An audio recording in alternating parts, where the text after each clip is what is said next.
Good morning, students.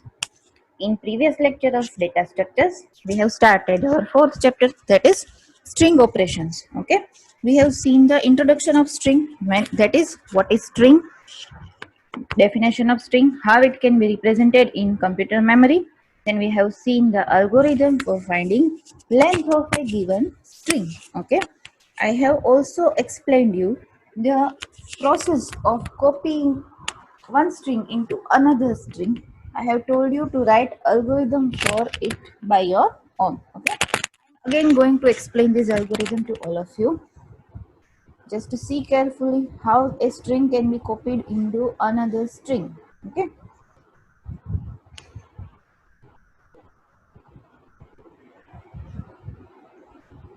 see, suppose I am having string variable that is known as s1 and content of s1 is abc. s1 નામનો string variable છે, એમાં value store કરેલી છે abc. હવે string એટલે group of characters or we can say set of characters, બરાબર છે. હવે set of characters or group of characters હોય એટલે string છે એ one type of array થશે ને, બરાબર.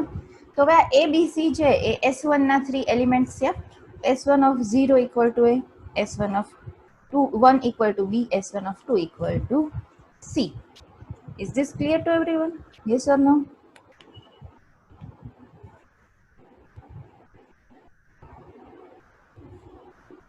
આ વસ્તુ ક્લિયર છે ને બધાને કે સ્ટ્રિંગ છે એ સેટ ઓફ કેરેક્ટર્સ છે એટલે એરે છે, બરાબર.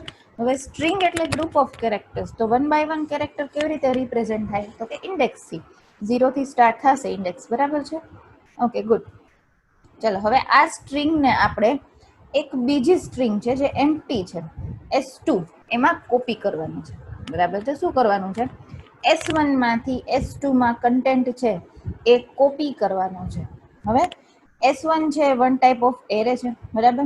હવે આ s1 છે ને એને આપણે લખશું s1 ઓફ i અને s2 છે એને આપણે લખશું s2 ઓફ j.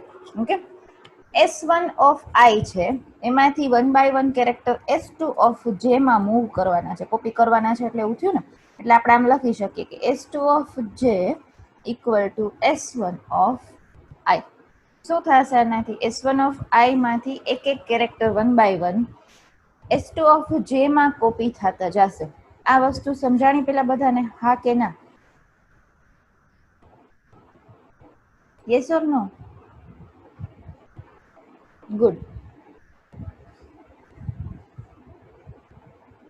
ચલો હવે આ s1 s2 બે છે તો એરે, બરાબર. હવે એરે છે એમાં કોઈ બી ઓપરેશન પરફોર્મ કરે ને તો તમે એમને પરફોર્મ ના કરી શકો. એના માટે તમારે શેની જરૂર પડે તો કે લૂપની જ પડે, બરાબર. લૂપ માટે વેરિયેબલ જોઈએ ને, લૂપ માટે વેરિયેબલ i છે જ ઓલરેડી, જે પણ છે આપણી પાસે. હવે s1 ઓફ y માંથી one by one character s2 of j માં કોપી થાય, પણ એની લિમિટ ક્યાં સુધીની હોય? ક્યાં સુધી કેરેક્ટર્સ કોપી થાય કોઈ કહી શકે? એ બી સી છે ત્રણેય કેરેક્ટર વન બાય વન છે એ s2 ઓફ j માં મૂવ થઈ ગયા પછી આગળ આ ઓપરેશન કન્ટિન્યુ રહેશે નહીં રહે. શું કામે?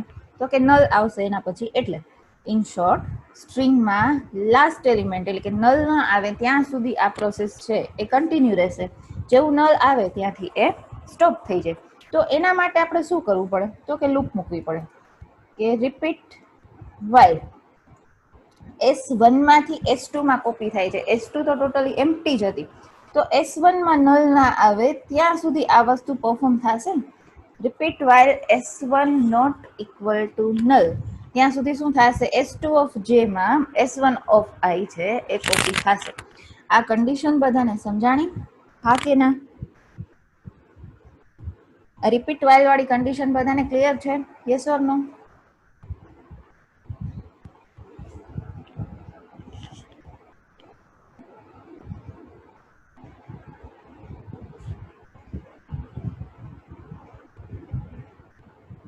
મને લાગે 3-4 જણાને બધું ક્લિયર થઈ, બાકી બધા શું કરે? યસ ઓર નો કઈક આન્સર તો આપો.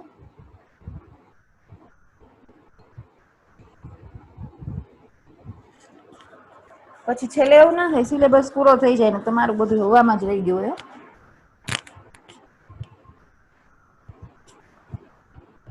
Okay good. બાકી નાનું એવું એક્ઝ્યુમ કરીએ આપણે કે એને સમજાણું છે, કેમ કે એક લેક્ચરમાં એના યસ ઓર નો ના આન્સર આવતા નથી, બરાબર ને? ચલો હવે અહીંયા જોજો. હવે જ્યારે પ્રોગ્રામ કંટ્રોલ થ્રુ આ કન્ડિશન એક્ઝિક્યુટ થાય પછી એની અંદરનું સ્ટેટમેન્ટ એક્ઝિક્યુટ થાય તો શું થશે જોજો. પહેલા S1 માં આપણી પાસે વેલ્યુ શું છે? A B C, બરાબર. હવે ફર્સ્ટ ટાઈમ આ બે સ્ટેટમેન્ટ એક્ઝિક્યુટ થાય ને એટલે S2 ની અંદર ખાલી શું કોપી થયું હોય? A, એક જ કોપી થયું હોય ને, અત્યારે એક જ વેલ્યુ કોપી થઈ હશે, બરાબર. તો હવે નેક્સ્ટ વેલ્યુ સુધી પહોંચવા માટે આપણે શું કરવું પડે? તો કે ઇન્ક્રીમેન્ટ કરવું પડે. શેનું કરવું પડે? આઈ નું કરવું પડશે ને. S1 ઓફ આઈ છે એ 0 થી સ્ટાર્ટ થાય. આપણે આઈ ને ઇનિશિયલાઇઝ 0 કરીએ તો 0 એટલે first character. First character S2 of જેમાં કોપી થઈ ગયો. પછી આઈ નું ઇન્ક્રીમેન્ટ કરવું પડશે તો નેક્સ્ટ કેરેક્ટર S1 ઓફ 1 એટલે કે બી છે એને પોઈન્ટ આઉટ કરશે, બરાબર છે. બીજી વસ્તુ કે S2 છે એ ટોટલી એમ્પ્ટી હતું, બરાબર. પેલા નલ હતું, એમાં કઈ વેલ્યુ જ નહોતી, બરાબર. તો એક વેલ્યુ આવી એટલે શું થશે? હવે ઇન્ક્રીમેન્ટ થશે ને જેનું. પેલા જેની વેલ્યુ શું હતી? -1, કેમ કે કઈ હતું જ નહીં. તો હવે જે 0 થશે એટલે અહીંયા જે પ્લસ પ્લસ. આટલી વસ્તુ સમજાણી? Yes or no? I plus plus અને જે પ્લસ પ્લસ શું કામે કરવું પડે સમજાણું? S1 માંથી નેક્સ્ટ એલિમેન્ટ લેવા માટે ને S2 માં એલિમેન્ટ્સ કોપી થયા છે એટલે જેનું એટલે કે કાઉન્ટર વેરિયેબલ ઇન્ક્રીમેન્ટ થશે ને.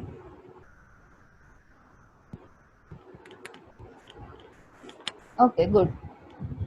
ચલો હવે આ આખી પ્રોસેસ થઈ છે ને શું થયું? તો કે S1 of I no content છે એ S2 ઓફ જે માં કોપી થઈ ગયું. આ આખી પ્રોસેસ નલ ના આવે ત્યાં સુધી રિપીટ થાય એટલે ફાઇનલી S2 ની વેલ્યુ શું હશે? તો કે ABC. આપણે S1 નો કન્ટેન્ટ છે એ S2 માં કોપી કર્યો છે. હવે મારે રિઝલ્ટન્ટ સ્ટ્રિંગ એટલે કે ફાઇનલ વેરિયેબલની વેલ્યુ પ્રિન્ટ કરવી હોય તો કયો વેરિયેબલ પ્રિન્ટ થાય? S1 થાય કે S2 થાય? કયો વેરિયેબલ યુઝ થશે? S2. Okay, good. Turn off your mic, students. શું લખશું આપણે અહીંયા? રાઇટ S2 ઓર પ્રિન્ટ S2. યાદ રાખજો S2 વેરિયેબલની વેલ્યુ પ્રિન્ટ કરવાની છે એટલે ડબલ કોટ્સમાં કે સિંગલ કોટ્સમાં નહીં આવે, બરાબર. વેરિયેબલની વેલ્યુ પ્રિન્ટ કરતા હોય ત્યારે વેરિયેબલ ડબલ કોટમાં ના લખાય, નહીંતર એ એઝ ઇટ ઇઝ પ્રિન્ટ થાય, એની વેલ્યુ પ્રિન્ટ ના થાય, બરાબર છે. આ પ્રોસેસ આખી ક્લિયર છે બધાને? તો અલ્ગોરિધમ સમજાવો. ગુડ. ચલો હવે અલ્ગોરિધમ જોઈ લઈએ આપણે, બરાબર. See, the operation is copy one string into another string. Using this operation, the content of one string is copied into another string. અલ્ગોરિધમનું નામ છે string underscore copy. બે એલિમેન્ટ્સ એટલે કે બે વેરિયેબલ્સ પાસ કરેલા છે S1 અને S2. બે વેરિયેબલની જરૂર પડશે ને, કેમ કે એક ઓરિજિનલ જે ગિવન સ્ટ્રિંગ છે અને એક એમ્પ્ટી સ્ટ્રિંગ જેમાં આપણે કોપી કરશું, બરાબર. Step 1 start. Step 2 initialize. શું ઇનિશિયલાઇઝ થશે? આઈ કાઉન્ટર S1 માટે i ઇક્વલ્સ ટુ 0, જે છે એ S2 માટે એટલે j ઇક્વલ ટુ 0 અને S2 ઇક્વલ ટુ નલ. કોઈ પણ સ્ટ્રિંગના અલ્ગોરિધમમાં રિઝલ્ટન્ટ સ્ટ્રિંગ જો એમ્પ્ટી રાખવાની હોય ને, આ વાત યાદ રાખજો, તો એને ઇનિશિયલાઇઝેશન વાળા સ્ટેપમાં નલ કરવી કમ્પલસરી છે, બરાબર. નહીતર એ એમ્પ્ટી સ્ટ્રિંગ છે એવું કન્સિડર નહીં થાય, અલ્ગોરિધમ ખોટો પડશે તમારો, બરાબર. એટલે આ ના ભૂલાય છે, ધ્યાન રાખજો. અહીંયા S2 એમ્પ્ટી રાખવાની છે એટલે S2 ને કમ્પલસરી નલ કરવી પડે, બરાબર. ચલો હવે પછી નેક્સ્ટ જોઈએ આપણે. Step 3 copy S1 into S2. શું કન્ડિશન આવશે? Repeat while S1 not equal to null. ત્યાં સુધી શું કરવાનું? તો કે S2 ઓફ જેમાં S1 of I no content છે એ મૂવ કરવાનો છે. એક એક કેરેક્ટર મૂવ થતો જાય એના માટે આઈ નું ઇન્ક્રીમેન્ટ S1 માં.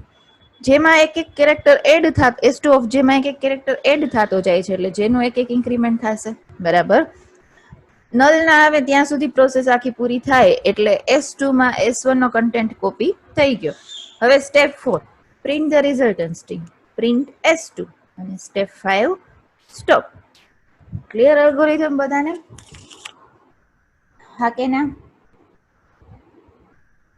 અલ્ગોરિધમ સમજાણો બધાને?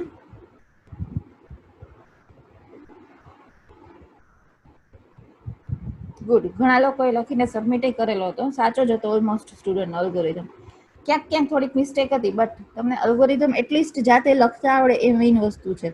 મિસ્ટેક્સ છે એ બધી એક વખત રિપીટેશન ને થશે એટલે રિડ્યુસ થઈ જશે. બરાબર?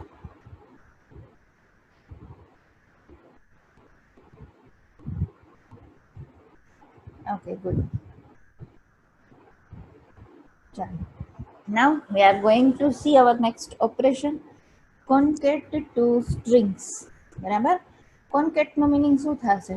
તો કે બે સ્ટ્રિંગ વેરિયેબલ હોય ને એનો કન્ટેન્ટ છે એ ત્રીજા સ્ટ્રિંગ વેરિયેબલમાં કોપી કરવું.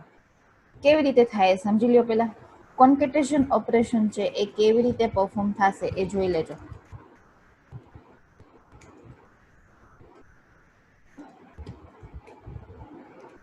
હવે કોન્કેટ સ્ટ્રિંગ થાય તો કોન્કેટ કરવા માટે કેટલા સ્ટ્રિંગ વેરિયેબલ હોવા જોઈએ તમારી પાસે? કોન્કેટ એટલે બે કન્ટેન્ટ છે એ પ્લસ થાય ખાલી. ઓકે, 3. તો આપણે અહીંયા કયા કયા વેરિયેબલ લઈશું કહી શકો તમે?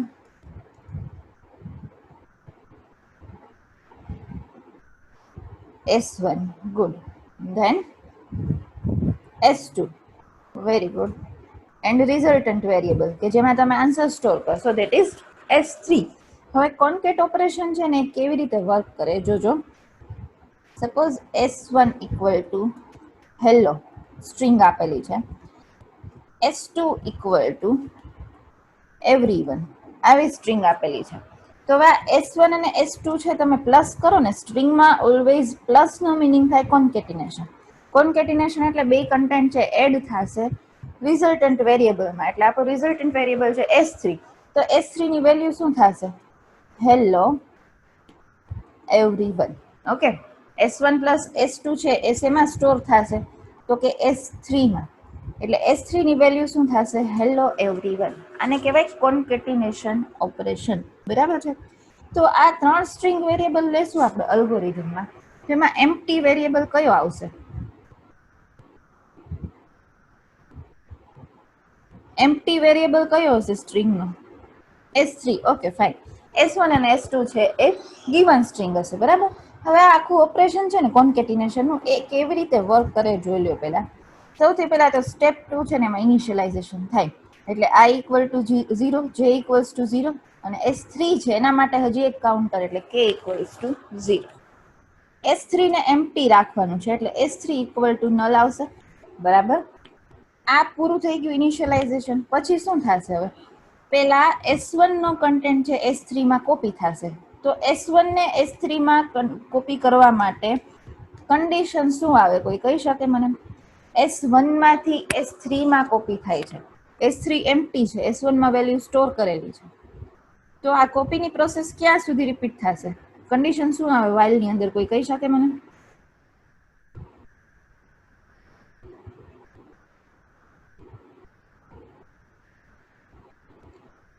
K equal to I? No. હજી હું રિપીટ કરું છું, S1 માંથી S3 માં કન્ટેન્ટ કોપી થાય છે. S3 ટોટલી એમ્પ્ટી છે. તો S1 માં આ એક એક કેરેક્ટર છે ક્યાં સુધી S1 માંથી કોપી થશે?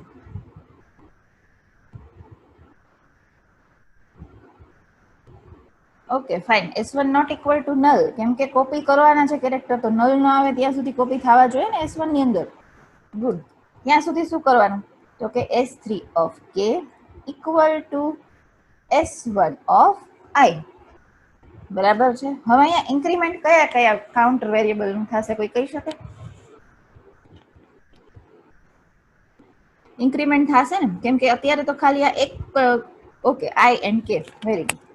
તો I પ્લસ પ્લસ અને K પ્લસ પ્લસ. હવે આ આટલો આખો છે જે પ્રોગ્રામનો બ્લોક છે ને એનાથી શું થયું? ખાલી S1 છે S3 માં કોપી થયો. હવે શું કરવાનું આપણે? S2 છે એને S3 માં કોપી કરવાનું ને, તો એના માટે હું શું લખીશ કોઈ કહી શકે મને? જો S2 ને S3 માં કોપી કરવાનો છે, શું લખી શકું હું કોઈ કહી શકે મને? હાલો, કન્ડિશન શું લખશું? પેલા રિપીટ વાઇલ થી જ સ્ટાર્ટ થશે ને. S2 કોપી થશે S3 માં, તો શું લખશું આપણે? આ આટલો બ્લોક છે ને રિપીટ વાઇલ થી K પ્લસ પ્લસ સુધીનો, એ S1 S3 માં કોપી થાય. યસ પ્રતિક, રાઈટ. કન્ડિશન શું આવશે? તો કે repeat while S2 not equal to null. બરાબર? ચાલો ત્યાં સુધી શું કોપી થશે? S3 of K equal two શું લખવાનું? S2 કોપી થાય છે ને, તો S3 of K equal to not only J. જે તો કાઉન્ટર વેરિયેબલ છે, ખાલી J ના આવે. S2 of J. Okay, S2 of J. ચાલો હવે કોનું ઇન્ક્રીમેન્ટ થશે આ સ્ટેપની અંદર?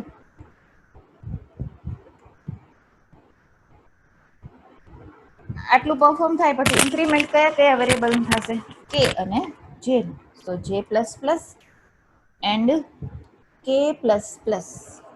બરાબર છે. હવે S1 S3 માં કોપી થઈ ગયું, S2 એ કોપી થઈ ગયું. તો હવે શું કરવાનું? રિઝલ્ટન્ટ સ્ટ્રિંગ પ્રિન્ટ કરવાની. તો કયો વેરિયેબલ પ્રિન્ટ થાય? S1 S2 કે S3? રિઝલ્ટન્ટ સ્ટ્રિંગ પ્રિન્ટ કરવાની છે. તો હવે શું કરશું આપણે? પ્રિન્ટ ધ રિઝલ્ટન્ટ સ્ટ્રિંગ, એટલે પ્રિન્ટ S3. ઓકે, આ કોન્કેટ ઓપરેશન બધાને ક્લિયર? હા કે ના?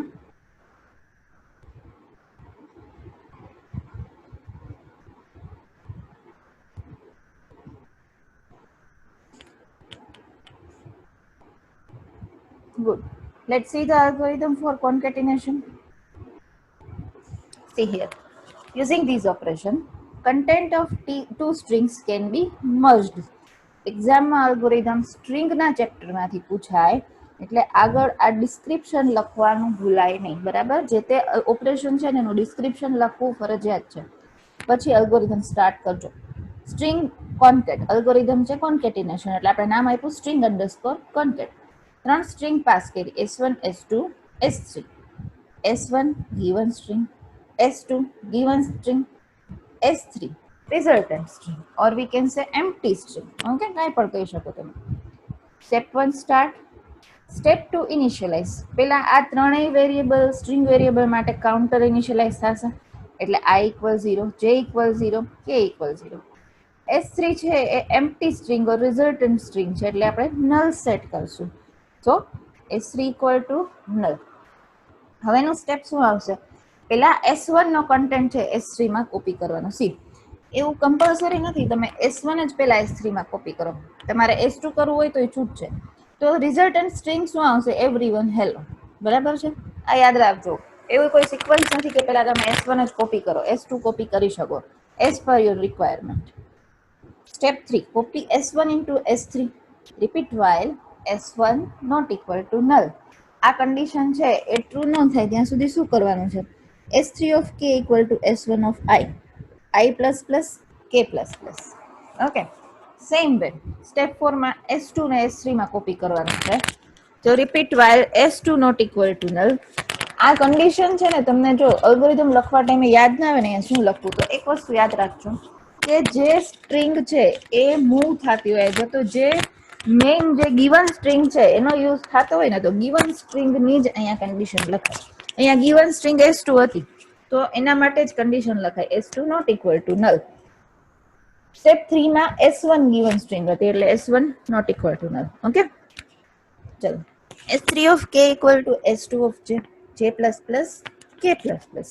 હવે શું કરશું? S3 માં S1 S2 બે કોપી થઈ ગયા. હવે S3 ને પ્રિન્ટ કરશું, એટલે step 5 print the resultant string, print S3, and step 6 is stop. Is this clear to everyone? Yes or no? Algorithm સમજાણો બધાને?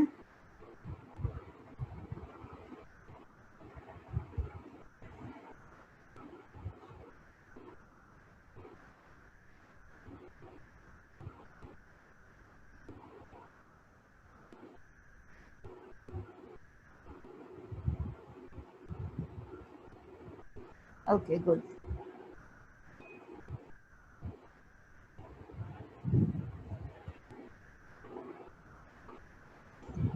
ચલો હવે આ અલ્ગોરિધમ માટે તમને હું એક વર્ક આપું છું. તમારે શું કરવાનું છે કે S1 S2 S3 આ ત્રણેય સ્ટ્રિંગને કોન્કેટ કરવાની છે S4 માં. મેં તમને અલ્ગોરિધમ કરાવ્યું ને એ S1 અને S2 S3 માં કોન્કેટ કર્યું હતું. તમારે શું કરવાનું છે? S1 S2 S3 ત્રણેય સ્ટ્રિંગને કોન્કેટ કરવાની છે શેમાં? તો કે S4 માં. એના માટેનો અલ્ગોરિધમ લખીને તમારે મને સબમિટ કરવાનો રહેશે. ઓકે, ક્લિયર થયું મેં શું કરવાનું કીધું છે એ બધાને?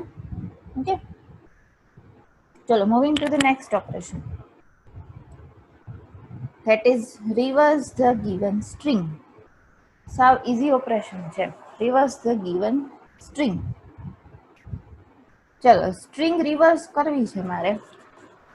અહીંયા જોજો નેક્સ્ટ ઓપરેશનમાં રિવર્સ ધ ગિવન સ્ટ્રિંગમાં શું કરશું તો કે જે સ્ટ્રિંગ આપેલી છે એનો કન્ટેન્ટ છે એ લાસ્ટથી સ્ટાર્ટ કરીને ફર્સ્ટ સુધી કોપી કરવાનો છે એમ્પ્ટી સ્ટ્રિંગમાં.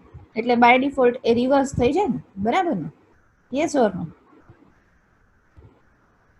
S1 આપેલું હોય એની રિવર્સ કરીને S2 માં સેવ કરવાનું હોય તો શું કરવાનું? S1 માંથી S2 માં કોપી થાય કન્ટેન્ટ, પણ ક્યાંથી સ્ટાર્ટ કરવાનું? છેલ્લા એલિમેન્ટથી, લાસ્ટ એલિમેન્ટથી. ક્યાં સુધી? તો કે ફર્સ્ટ એલિમેન્ટ સુધી. એટલે S2 માં જે રિઝલ્ટન્ટ સ્ટ્રિંગ આવે ને બાય ડિફોલ્ટ S1 ની રિવર્સ્ડ સ્ટ્રિંગ આવે. આટલું ક્લિયર છે બધાને? પહેલા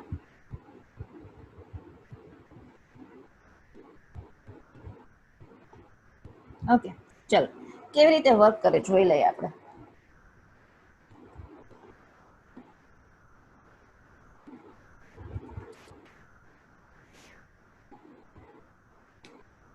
એના માટે એક S1 આપેલું છે આપણે already. S1 equal to hello. S2 છે એ એમ્પ્ટી સ્ટ્રિંગ છે, બરાબર? S2 શું છે? એમ્પ્ટી સ્ટ્રિંગ છે. બે જ વેરિયેબલ જોશે, S1 અને S2. S1 છે ને એના માટે કાઉન્ટર વેરિયેબલ લઈએ I અને S2 માટે કાઉન્ટર વેરિયેબલ લઈએ J. ઓકે, એટલે S1 ઓફ I અને S2 ઓફ J. હવે તમારે સિમ્પલ S1 ને રિવર્સ કરીને S2 માં કોપી કરવી છે. એટલે શું કરવાનું તો કે S1 માં I છે ને એ પહેલા લાસ્ટ વેરિયેબલ સુધી, લાસ્ટ એલિમેન્ટ સુધી ઇન્ક્રીમેન્ટ કરાવવાનું. I છે જેવો લાસ્ટ એલિમેન્ટે પહોંચે ને પછી ત્યાંથી 1 by 1 કેરેક્ટર્સ છે એ S1 માં મૂવ કરવાના, સ્ટાર્ટ કરવાના. હવે I છે સપોઝ O ને પોઈન્ટ આઉટ કરતો હોય ને તો સૌથી પહેલા S2 માં O કોપી થશે, પછી I નું ડિક્રીમેન્ટ થશે એટલે એની આગળનો એલિમેન્ટ છે એને પોઈન્ટ આઉટ કરશે એટલે L. અગેન I નું ડિક્રીમેન્ટ થશે એટલે અગેન L. I નું again decrement E, again decrement H. આ રિવર્સ સ્ટ્રિંગ છે S2 માં કોપી થઈ ગઈ, બરાબર છે? પણ I નું ડિક્રીમેન્ટ ક્યાં સુધી કરવાનું? કન્ડિશન શું આવશે? કોઈ કહી શકે મને? S1 માં I નું ડિક્રીમેન્ટ કરતું જવાનું છે. પહેલા તો ઇન્ક્રીમેન્ટ કરીને લાસ્ટ એલિમેન્ટ સુધી I ને લઈ જવાનું, પછી ડિક્રીમેન્ટ કરતું જવાનું અને એક એક એલિમેન્ટ S2 માં કોપી કરતો જવાનું. હવે ઇન્ક્રીમેન્ટ કરતા હોય ને તો કન્ડિશન શું હોય? while S1 not equal to null, ત્યાં સુધી ઇન્ક્રીમેન્ટ થાય. પણ આપણે અહીંયા ડિક્રીમેન્ટ કરવાનું છે તો S1 માં I નું ડિક્રીમેન્ટ ક્યાં સુધી થશે? કોઈ કહી શકે? શું કન્ડિશન આવે?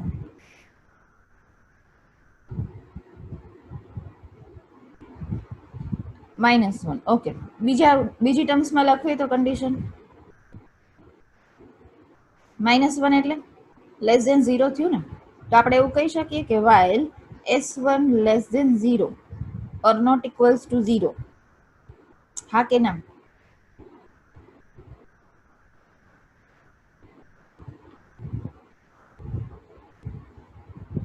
Okay, good. તો એ કન્ડિશનનો યુઝ કરીએ ને આપણે એવી રીતે. સૌથી પહેલા તો શું કરવાનું છે તો કે I નું ઇન્ક્રીમેન્ટ કરવાનું છે. આ વસ્તુ ના ભૂલાય, નહીં તો રિવર્સ સ્ટ્રિંગ નહીં આવે, બરાબર? રિવર્સના અલ્ગોરિધમમાં I છે એને પહેલા S1 માં લાસ્ટ એલિમેન્ટ સુધી ઇન્ક્રીમેન્ટ કરવું પડશે. એટલે repeat while S1 not equal to null, ત્યાં સુધી I નું ઇન્ક્રીમેન્ટ થશે. ઓકે, આ થઈ ગયું. પછી હવે શું કરવાનું છે તો હવે તમારે S1 માંથી જે કન્ટેન્ટ છે એને S2 માં કોપી કરવાનો છે. એટલે repeat while S1 less than 0 એ લખી શકે, નોટ ઇક્વલ્સ ટુ 0 એ લખી શકે, બરાબર? ત્યાં સુધી શું કરવાનું તો કે S1 ઓફ I છે એ S2 ઓફ J માં કોપી થશે. એટલે S2 of J equal to S1 of I. પણ અહીંયા I નું ઇન્ક્રીમેન્ટ થશે કે ડિક્રીમેન્ટ થશે? લાસ્ટ એલિમેન્ટ સ્ટાર્ટ કરીને ફર્સ્ટ સુધી આવવાનું છે તો I નું ઇન્ક્રીમેન્ટ થાય કે ડિક્રીમેન્ટ થાય? Okay, fine. શું થશે? ડિક્રીમેન્ટ. તો અહીંયા શું લખશું આપણે? I minus minus. તો જેમાં ઇન્ક્રીમેન્ટ થાય કે ડિક્રીમેન્ટ થાય? જેમાં ઇન્ક્રીમેન્ટ થાય કે ડિક્રીમેન્ટ થાય? જે એટલે S2 માટે છે ને. ઓકે ઇન્ક્રીમેન્ટ થાય. શું કામ? તો S2 માં તો એલિમેન્ટ એક એક એડ થતો જાય છે, બરાબર ને? ચાલો હવે આ આખી પ્રોસેસથી શું થયું કે લાસ્ટ એલિમેન્ટથી સ્ટાર્ટ કરીને ફર્સ્ટ સુધીના બધા S2 માં કોપી થયા. એટલે રિવર્સ થઈને સ્ટ્રિંગ રિવર્સ થઈને S2 માં કોપી થઈ. હવે મારે પ્રિન્ટ કરવું હોય તો શું પ્રિન્ટ કરીશું? શું પ્રિન્ટ કરી શકાય? S1 કે S2 કે પછી I કે J? Okay fine, S2. તો અહીંયા છેલ્લે શું આવે? Print S2. સમજાણું બધાને? Yes or no? Is this clear to everyone? Okay, fine. Let's see the algorithm for it. See, operation is reverse the given string. Using this operation, the given string is reversed. Algorithm નું નામ છે string underscore reverse. બે elements છે S1 S2. S1 is given string, S2 is empty string. Step 1 start, step 2 initialize. I equals to 0 for S1, J equals to 0 for S2, S2 equal to null. Okay. Now in step 3, copy the reversed string S1 into S2. સૌથી પહેલા તો I નું increment કરશું આપણે, બરાબર છે? Repeat while S1 not equal to null. I plus plus and while. અહીંયા and while એટલે કરવું પડે છે કે આ બધી વસ્તુ આપણે એક જ સ્ટેપમાં પરફોર્મ કરીએ છીએ એટલે, નહીતર આ જે કોપીની પ્રોસેસ છે ને એ આખી આની અંદર કન્સિડર થઈ જાય, બરાબર? S2 of J equal to S1 of I. મેં અહીંયા કન્ડિશન નથી લખી, બરાબર છે? કન્ડિશન હું ના લખું તો ચાલે? હા કે ના? S1 માંથી S2 માં કોપી થાય છે કન્ટેન્ટ, તો અહીંયા મેં કન્ડિશન નથી લખી, હું કન્ડિશન ના લખું તો ચાલે? લાસ્ટ થી સ્ટાર્ટ કરીને આપણે ફર્સ્ટ સુધીની સ્ટ્રિંગ પ્રિન્ટ કરવાની છે, તો આ હું ના લખું તો ચાલે કન્ડિશન? હા કે ના? ઓકે, શું કામ ચાલે? એનું કઈ રીઝન? કોઈ રીઝન કહી શકો મને?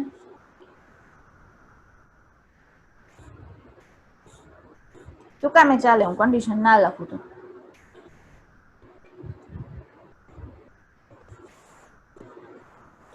કન્ડિશન લખવાની શું કામે જરૂર નથી અહીંયા, કોઈ કહી શકે મને? ઓટોમેટિક એન્ડ થઈ જશે, કેમ કે S1 માં જેવો કન્ટેન્ટ છે પૂરો થઈ જશે, પછી આગળ I છે ને કોપી જ નહીં કરે, બરાબર છે?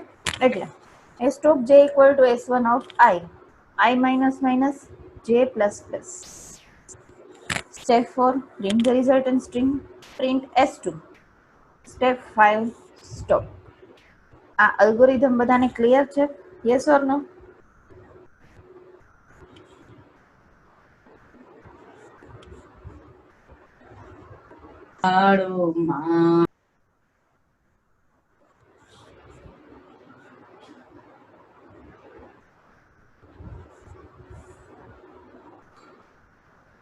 ઓકે, જયદીપ તને અલ્ગોરિધમ ક્લિયર છે? ગોસાઈ જયદીપ, અલ્ગોરિધમ સમજાણો? હા કે ના?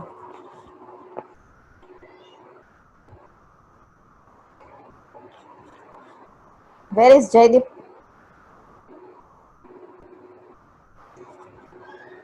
લેક્ચરની સાથે સાથે છે ને બીજું સાઈડમાં વર્ક નહીં કરવાનું, બરાબર છે? સોશિયલ મીડિયા ક્લોઝ રાખવાનું લેક્ચર સ્ટાર્ટ હોય ને ત્યારે. ચાલો બધાને અલ્ગોરિધમ આ ક્લિયર છે? આપણે કયા કયા આજે અલ્ગોરિધમ જોયા? એક તો સ્ટ્રિંગ રિવર્સ, સ્ટ્રિંગ કોન્કેટ અને કોપી છે, એ મેં તમને આગળના લેક્ચરમાં સમજાવ્યું હતું, આજે અગેન આપણે રિપીટ કર્યું. કોન્કેટ માટે મેં તમને જાતે વર્ક કરવાનું આપ્યું છે, એ ભૂલાઈ નહીં સબમિટ કરવાનું. અને રિવર્સનો અલ્ગોરિધમ એક વખત જોઈ લેજો. સ્ટ્રિંગના અલ્ગોરિધમ સાથે સાથે રિપીટ કરતા જાજો, કેમ કે સાવ ઇઝી છે. ખાલી એક સ્ટ્રિંગ કેવી રીતે સ્ટોર થાય એ માઇન્ડમાં હશે ને તો અલ્ગોરિધમ લખવો સાવ ઇઝી છે, બરાબર છે? ઓકે, પછી આપણે નિરાતે વાત કરી, બરાબર? So today we are going to end our session over here. Thank you students.